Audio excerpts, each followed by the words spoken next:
Hi guys, welcome back to my channel. నేను మీ రేణు. ఈరోజు recipe చాలా మంచి రెసిపీ అండి. పచ్చి రొయ్యలతో ఆవకాయ పచ్చడి చేస్తున్నాను. మీరు ఎవరైనా నా ఛానల్ని కొత్తగా చూస్తున్న వాళ్ళు ఉన్నారా? ప్లీజ్ దయచేసి సబ్స్క్రైబ్ చేసుకుని నన్ను సపోర్ట్ చేయండి. మీరు పక్కనున్న బెల్ ఐకాన్ని క్లిక్ చేసి ఆల్లో పెట్టుకుంటేనే నేను ఏ వీడియో పెట్టినా మీకు నోటిఫికేషన్ వస్తుంది. మీరు వీడియో చూసి అలా వదిలేయకుండా లైక్ చేయడం, షేర్ చేయడం, కామెంట్ చేయడం వల్ల ఇంకొంతమందికి నా వీడియో రీచ్ అవుతుంది. దయచేసి అర్థం చేసుకోండి. వీడియోలోకి వెళ్తే ఇది పచ్చి రొయ్యలు అనమాట. ఇవి 2 కిలోలు తీసుకుని మనం పొట్టంతా తీసేసి ఒలిచి మొత్తం క్లీన్ చేసుకున్న తర్వాత మనకి కిలో వస్తాయండి. అప్పుడు దానికి తగ్గట్టు మనం కొలతలు తీసుకోవాలన్నమాట. ఇవి నీట్గా వాష్ చేసేసుకుని ఇప్పుడు ఇందులో కొంచెం ఉప్పు, పసుపు వేసి మొత్తం అంతా మిక్స్ చేసుకుని ఒక 15 నుంచి 20 మినిట్స్ పక్కన ఉంచుకోవాలి. అప్పుడు అందులోంచి చాలా వాటర్ అనేది ఊరుతుందనమాట. కావాలంటే ఇది డైరెక్ట్ ఆయిల్లో వేసి ఫ్రై చేస్తారు. అలా ఆయిల్లో వేసేసి ఫ్రై చేస్తే మనకి ఎక్కువ టైం తీసేసుకుంటుంది. ఆయిల్ అంతా కూడా ఎక్కువ నీచు వాసన వస్తుందండి. అందుకని ఇవి ఏదైతే మనం ఉప్పు, పసుపు కలిపేసాం కదా, ఇది ఒక గిన్నెలో వేసి కుక్ చేసుకోవాలి. అప్పుడు అలా ఆయిల్లోంచి నీచు వాసన అనేది రాకుండా ఉంటుంది. చూడండి, రొయ్యలు ఈ సైజ్ అయితే మనకి చక్కగా బాగుంటుంది పచ్చడి. ఇంతకన్నా పెద్ద సైజు అవసరం లేదు. చిన్న చిన్న రొయ్యలే పచ్చడికి చాలా బాగుంటాయండి. మనకి ముద్దకి కూడా మనకి చక్కగా రొయ్యలు అనేవి తగులుతూ ఉంటాయి.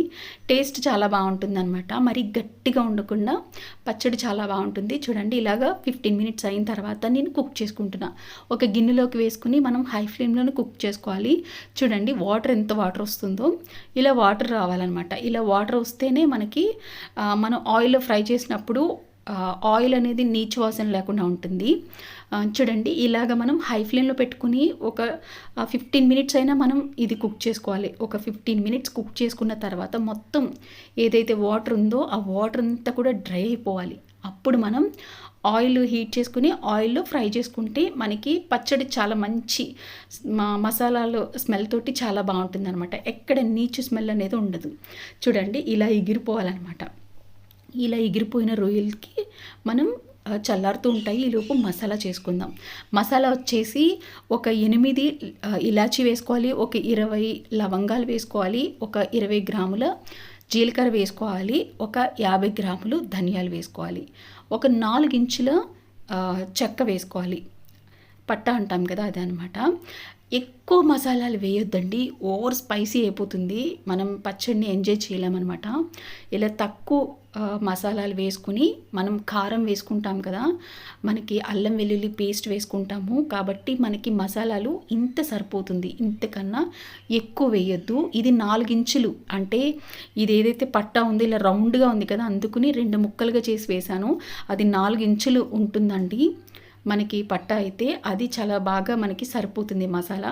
ఇది చక్కగా చల్లారుతుంది. ఒక ప్లేట్లోకి వేసి చల్లారి పెట్టి పౌడర్ పట్టేసి పక్కన పెట్టుకోవాలి. నెక్స్ట్ ఇందాక మనకి ఏదైతే రొయ్యలు మనం ఉడికించి పక్కన పెట్టుకున్నాం కదా, ఇందులోకి ఒక 1/2 కిలో వరకు మనకి పల్లి ఆయిల్ ఉంటుంది కదా, వేరుశనగ నూనె, అది వేసుకుని ఫ్రై చేసుకోండి. ఈ పచ్చడికి సన్ఫ్లవర్ ఆయిల్ కంటే పల్లి నూనె కానీ నువ్వుల నూనె కానీ టేస్ట్ బాగుంటుంది. ఈ రెండిట్లో ఏదో ఒకటి చూస్ చేసుకోండి. ఈ 2 ఆయిల్ అయితేనే చాలా టేస్ట్ బాగుంటుంది.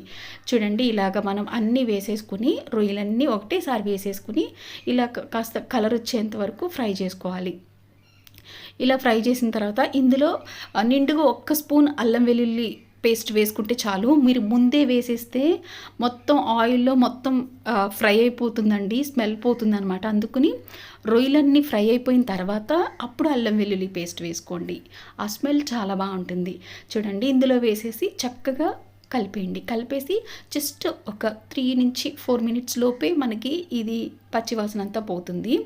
మనం ఇలాగ నేను 2 వాయిల్ కింద వేసుకున్నాను అనమాట. రొయ్యలు 2 వాయిల్ కింద ఫ్రై చేసుకున్నాను. ఇలా ఫ్రై చేసిన ఇవి మొత్తం అంతా కలిపేసేయండి. ఇలా మొత్తం కలిపేసేసి ఇందులోకి మనం 2 కిలోలు రొయ్యలు తీసుకుంటే, అంటే ఏదైతే ఒలుచుకున్న తర్వాత కిలోనే కదా వచ్చింది ఇది, దీనికి కారం ఎంత పడుతుందంటే 150 గ్రామ్స్ కారం పడుతుందండి. ఇలాగ ఒక ప్లేట్లోకి తీసేసుకుందాం. ఇలా తీసేసుకున్నాక 150 గ్రామ్స్ కారం పడుతుంది. ఉప్పు మనం చూసి వేసుకోవాలన్నమాట. ఇంత అంత అనేం కాదు. మనం చూసి దాన్ని బట్టి ఆ మసాలా ఏదైతే ఉందో అది కూడా వేసేసుకోండి, బాగుంటుంది.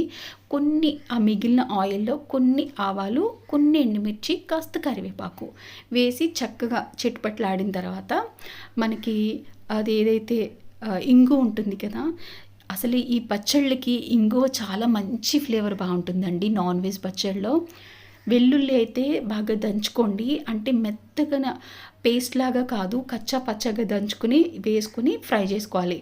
ఆవాలు, వెల్లుల్లి, ఎండుమిర్చి, కరివేపాకు, ఇంగువ.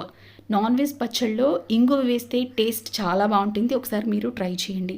ఇలాగ మంచిగా పోపు ఫ్రై అయిన తర్వాత ఇందులోకి కారాన్ని యాడ్ చేద్దాం.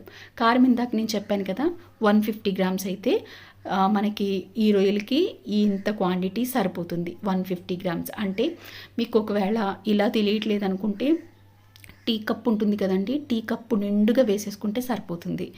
రుచికి సరిపడా ఉప్పు దాన్ని మనం ముందు చూసుకోవచ్చు ఎక్కువ తక్కువ అనేసి. ఇందాక మసాలా పొడి చేసి పెట్టుకున్నాం కదా, అది కూడా మనకి కారం ఎలా అయితే మనం వేసుకుంటామో ఇది కూడా అంతే. ఏదేమైనప్పటికీ మనం వేసేది ఆ అల్లం వెల్లుల్లి, ఈ కారం, ఈ మసాలా పొడి, ఇందాక పౌడర్ పట్టుకుని ఉంచుకున్నాం కదా ఆ పొడి, ఇవన్నీ కూడా మనకి ఈ ఏదైతే 2 కిలోల రొయ్యలకి కరెక్ట్ కొలత అనమాట. ఎక్కువ తక్కువ కాకుండా సరిపోతుంది. ఇంతకన్నా ఎక్కువ వేసేస్తే బాగా స్పైస్ అయిపోతుందండి, తినలేము.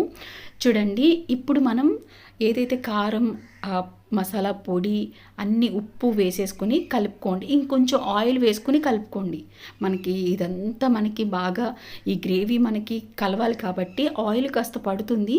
కొంచెం ఆయిల్ వేసుకోండి, వేడి నూనె అవసరం లేదు, నార్మల్ ఆయిలే వేసేసుకుని ఒకసారి కలిపేసుకుని అప్పుడు మనం ఫ్రై చేసి పెట్టుకున్నాం కదా రొయ్యలు, అవన్నీ ఇందులోకి వేసేసుకోండి. ఇవన్నీ ఇందులోకి వేసేసుకొని మొత్తం అంతా కలిపేసి పక్కన పెట్టేయాలి. అప్పుడే మీరు నిమ్మరసం అప్పుడే వేసుకోకూడదండి, అది వేడి మీద వేసుకుంటే చేదొచ్చేస్తుంది. అందుకని కొంచెం చల్లారిన తర్వాత నిమ్మరసం వేసుకోవాలి. చూడండి, ఇది ఇలా కలిపేసి కొంతసేపు రెస్ట్ ఇచ్చిన తర్వాత నిమ్మరసం వేసుకోవాలి. కొంచెం రెస్ట్ ఇచ్చేలోపే నూనె కూడా కొంచెం పైకి తేలుతుందండి. చూడండి, ఇలా అనమాట. మనం నిమ్మకాయలు ఎన్ని తీసుకోవాలి అని అంటే మనకి కాయల సైజుని బట్టి, మనకి ఏదైతే ఇందాక ఉప్పు అది వేసాం కదా, మీకు దగ్గరగా టీ గ్లాసు రసం పట్టేస్తుందండి. అంటే టీ కప్పు ఉంటుంది కదా మన దగ్గర, ఒక 5 నుంచి 6 నిమ్మకాయల రసం తీసుకుంటే ఒక టీ కప్పు రసం వస్తే ఆ టీ కప్పు రసం ఫుల్గా పట్టేస్తుంది. ఇంకా పట్టినా ఆశ్చర్యపోవక్కర్లేదు, ఎందుకంటే మనం ఇది అల్లం వెల్లుల్లి, కారం, తర్వాత మసాలా పొడి ఇవన్నీ వేసాం కదా, మంచి స్పైసీగా ఉంటుంది. కాబట్టి దానికి తగ్గట్టుగా నిమ్మరసం యాడ్ చేసుకుంటేనే మనకి పచ్చడి రుచి బాగుంటుంది.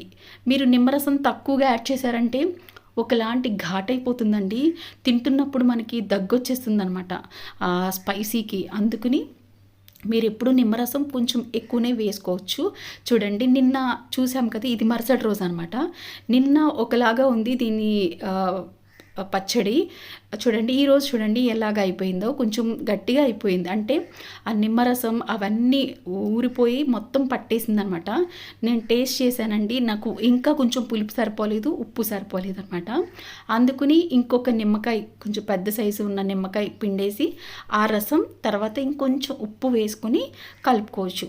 మనం ఒకటేసారి వేసేయాలి తర్వాత వేయకూడదు అని ఏం లేదండి. మీరు ఒక 2 days టైం ఇచ్చి మనం చెక్ చేసుకోవచ్చు అనమాట. ఇందులో ఏది సరిపోయింది, ఏది సరిపోలేదు మనం చెక్ చేసుకుని వేసుకోవచ్చు. ఒకటేసారి వేసేసి తర్వాత వేయక్కర్లేదేమో, వేస్తే కలవదేమో అనే డౌట్స్ ఏమీ లేదనమాట. పచ్చడి మనం తర్వాత కూడా మనం చెక్ చేసుకుంటూ ఉండొచ్చు. మన నిమ్మకాయలని బట్టి, మనం వేసే కారాన్ని బట్టి ఉప్పు, నిమ్మరసం అనేది మనకి పడుతుందనమాట కొంచెం ఎక్కువగానే. కారం బాగా ఘాటుగా ఉంటే ఇంకాస్త నిమ్మరసం పడుతుంది, ఉప్పు కూడా పడుతుంది. మనకి ఏదైతే మనం ఇవన్నీ పౌడర్లు వేసామో దాన్ని బట్టి ఆయిల్ పడుతుంది. ఆయిల్ కూడా కొలత అని చెప్తారు కానీ నేనైతే అంత కరెక్ట్ కొలత నేను చెప్పలేనండి. మనం వేసేదాన్ని బట్టి మనకి కొంచెం ఆయిల్ అయితే ఎక్కువ తక్కువ వేసుకోవాల్సి వస్తుంది. చూడండి నేను మళ్ళీ వేశాను ఈరోజు, కొంచెం ఆయిల్ సరిపోలేనట్టుగా అనిపించింది, అందుకని కొంచెం ఆయిల్ వేశాను. అందరూ ఏం చేస్తారంటే ఏదైతే రోజు మనం పచ్చడి పడతామో ఆ రోజే చూపించేస్తారు. మరుసటి రోజు చూపిస్తేనే అది ఎంత అబ్జర్వ్ చేసుకుందో ఆయిల్ కానీ నిమ్మరసం కానీ ఇవన్నీ ఎలా ఉంటుందనేది మరుసటి రోజుకి దాని గురించి మనకు తెలుస్తుంది. అప్పుడు మనం ఒకసారి చెక్ చేసుకుని ఉప్పు పులుపు అన్నీ చెక్ చేసుకుని ఆయిల్ అన్నీ చెక్ చేసుకుని మనం ఒక గాజు జార్లో వేసుకుని స్టోర్ చేసుకుంటే అసలు పాడవదండి. 3 months అట్లనే ఉంటుంది పచ్చడి. నచ్చింది అనుకుంటున్నాను. నచ్చితే ప్లీజ్ లైక్ చేసి షేర్ చేయండి. నా ఛానల్కి సబ్స్క్రైబ్ అవ్వడం మాత్రం మర్చిపోవద్దు. పక్కనున్న బెల్ ఐకాన్ని ఆల్లో పెట్టుకోండి. Thanks for watching.